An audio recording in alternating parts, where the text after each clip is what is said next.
Okay, isang magandang gabi po mga kasaba sa ating industriya ng mga kasabong natin ho dyan. Muli po, nagbabalik si Mr. JRB, ang inyong Mr. Natural. Habang tayo ay nasa quarantine dahil sa pagbabalik sa trabaho.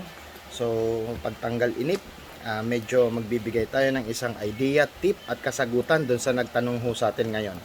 So, may nag-PM ho kasi sa akin, medyo interesting yung kanyang tanong. So, instead na sagutin ko lang siya, mas magandang i-record ko na to at upload ko sa aking YouTube channel nang sa ganun ay maraming makapanood, no? So, ang tanong niya kasi ganito. Sir, ano ba ang gamit at purpose bakit kailangan tayo mag-carbo loading?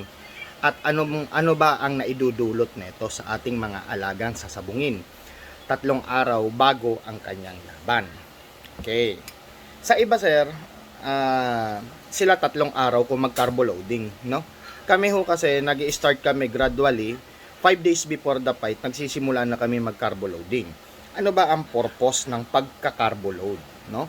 Ang purpose ho ng pagka-carbo loading in the terms of carbo loading ay pagpapasok ng mataas na carbohydrates sa sistema ng ating alaga for the purpose na para siya ay mapataas ang level o mag-imbak ng mga kailangang protina o nutrients sa katawan para tumaas ang antas ng strength, endurance, no?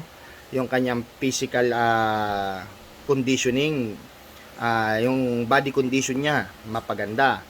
So, syempre, mapataas din syempre yung kanyang pagiging energetic, alertness, no? Nandiyan po lahat yan nakukuha. Dahil ang pagka-carbo load ho ay pag-iimbak ho ng kanyang pinaka main objective dyan ay pag-iimbak ng kanyang energy, no? Energy, stamina, stability, lahat na po ng aspeto na kailangan sa isang kinukondisyong manok, yan po ay ang pag-iimbak ng mga bagay na yan. At lahat po yan nakukuha sa carbo, no? O carbohydrates. Yan po lahat ng gagaling ang mga kailangan ng manok para tumaas ang antas ng kanilang power, strength, stamina, durability, alertness, lahat na po. Kaya nga po tayo nagka-carbo loading. At kapag nag-carbo loading ho tayo, pinipreserve na ho natin yung kanyang naiimbak na enerhiya ng dahil sa carbo. Ang pagka-carbo loading hindi ho pwedeng binibigla. Kaya sa amin ho, 5 days before the fight, nag-gradual carbo na kami, no? Nagbabawas kami ng ibang grains o kung ano man yan. At yung meron ho kaming sarili, no? Na mixture ng pang-carbo loading. Ngayon, kung tatanungin nyo kami kung ano ang ginagamit ko na pang-carbo loading ay 3 sangkap. So, 3 sangkap po ang ginagamit namin pag kami ay nagka-carbo loading. Pwera yung additive na natural additive. So, sige po. I-discuss natin sa inyo, no? Paano ba kami magtimpla ng pang-carbo loading at paano namin ibinibigay sa aming alaga. Ito ay base sa aking experience at nagustuhan ko ang epekto, nagustuhan ko ang outcome, kaya dinedire-diretso ho namin. Maganda naman po ang aming record, no?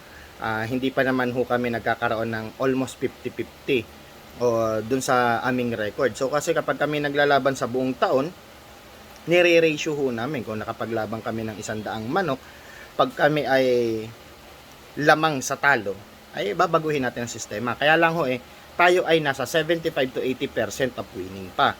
So, ibig sabihin, maayos at maganda pa yung sistemang ginagamit namin. Kaya dinedevelop.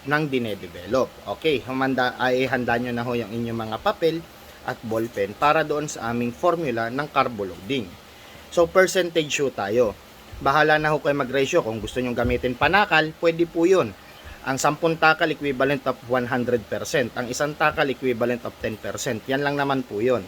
Kayo na ho bahala mag-analyze kung paano nyo i-mixture according doon sa percentage na kailangan. Ganito po ang mixture namin.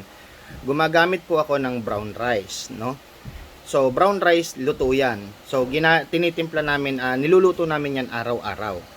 So, paunti-unti, depende ho kung gaano karami yung inyong ilalaban, no? Basta paunti-unti ang pagluluto ninyo ng brown rice.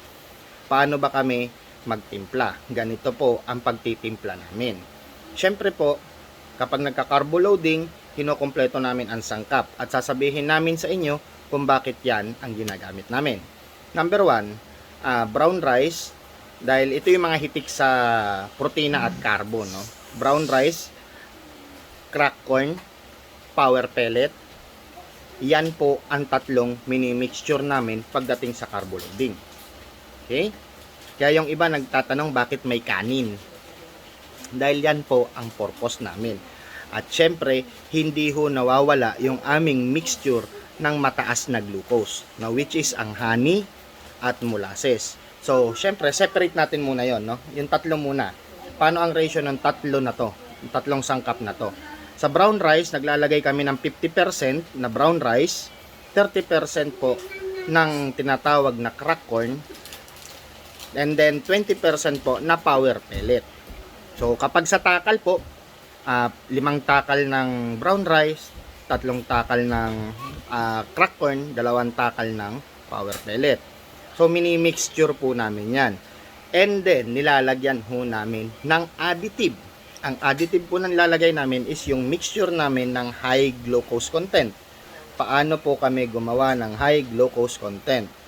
Sa isang tasang tubig po, lalagyan po namin yan ng 5 kutsarang molasses, 5 kutsarang honey, at 5 kutsarang brown sugar.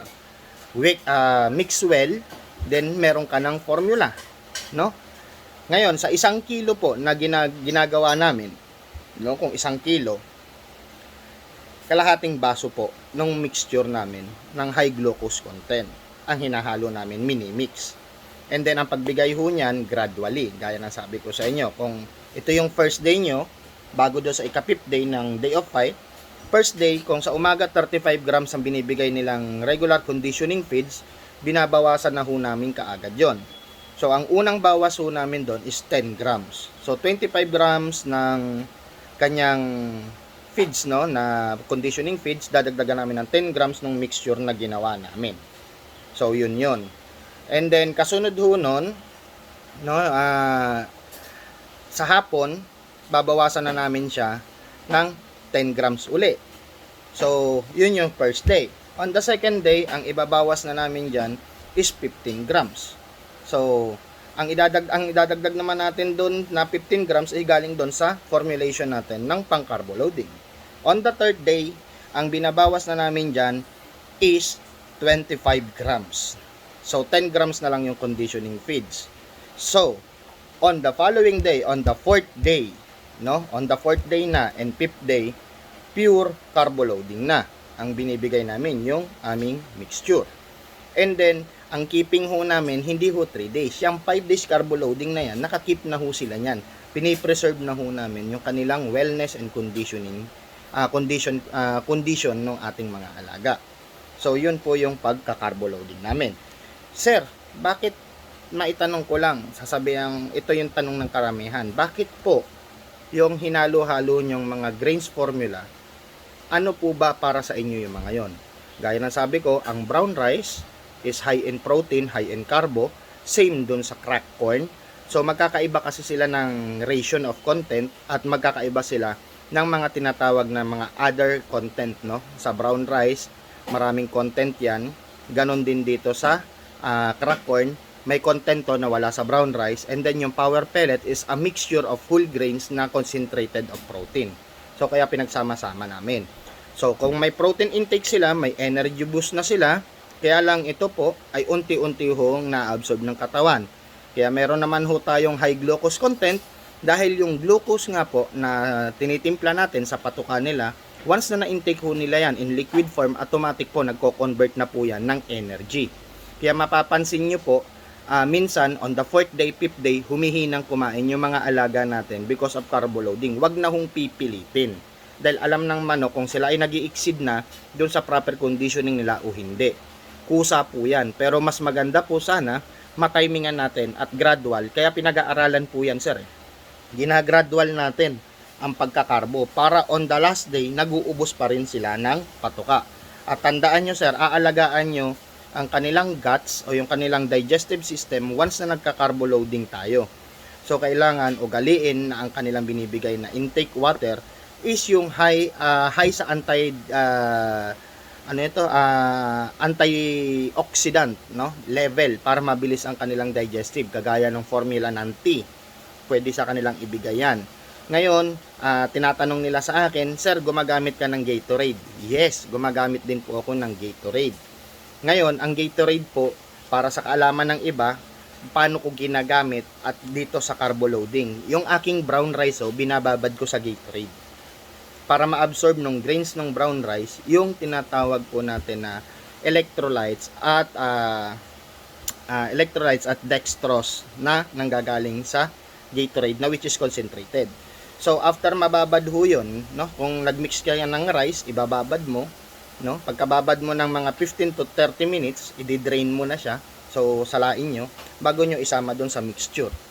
So ganun po ang ginagawa namin. Pinapa-absorb namin yung grains ng Gatorade para na sa ganun mabitbit rin ng grains at madagdagan siya ng tinatawag na electrolytes at yung dextrose, no, na which is na kailangan ng intake ng ating mga alaga rin. So kapag nagbigay ka ng Gatorade at nagbabad ka ng Gatorade sa rice, pwede ho ang water sisilipin nyo na lang. Subukan nyo hong bigyan yan at na kung ang rice ninyo ay nakababad ho ng Gatorade, malamang po is na binilaan tubig. Kasi enough na ho yung moisture na pumapasok sa kanila dahil doon sa pagkakababad na yon. So yan yung mga sekreto ho sa amin pagdating sa carbo loading. So yung glucose naman po, ang purpose namin ho niyan is mas lalong mapagtibay o mapag-imbak sila ng power. Dahil ang glucose convertible kaagad sa mga alaga natin as energy. So may iwasan natin silang ma-stress. Kaya nga ho kami, kapag nagkikiping kami ng manok, hanggat maaari, yung last 5 days, yung wala silang naririnig na ingay, at yung kanilang kulungan ay balot ng telang kulay green. Green po ang ginagamit namin para po hindi masakit sa mata ng manok, kumbaga makulimlim. Kahit naman sa tao, ang berde ho, kapag ito kumbaga manicolor, no? Pag berde ho ang paligid ninyo, maaliwalas. Ika nga surroundings. So binibigyan natin sila. At the same time, syempre, mas maigi kung wala silang ilaw. Para nang sa ganun, napipreserve talaga nila yung energy nila. So ganyan po ang sistema namin. So sana po, itong aking short video na to, regarding sa carbo loading, use of carbo loading, use, purpose, and importance of carbo loading ay sana nakatulong po sa inyo. So sana po hanggang sa muli ay huwag kayong magsasawa sa kakapanood ng aking mga videos dito sa aking YT program. Hayaan nyo po kapag tayo ay medyo nakabuelo na ho, o unti-unti nating i-develop ang ating mga videos at gaya ho ng dati, sisikapin ho natin na magkaroon tayo ng mga panauhin, no, na ating mga kasama sa industriya na medyo kilala at may pangalan na. Para naman sa ganon yung iba't ibang idea ay makatulong din ho sa inyo. Sisikapin ho natin yan. Kaya sana po mga kasama, huwag kayong magsasawa na sumuporta sa aming YouTube channel. Muli, ito ang inyong JRB, ang inyong Mr. Natural. Magandang gabi po.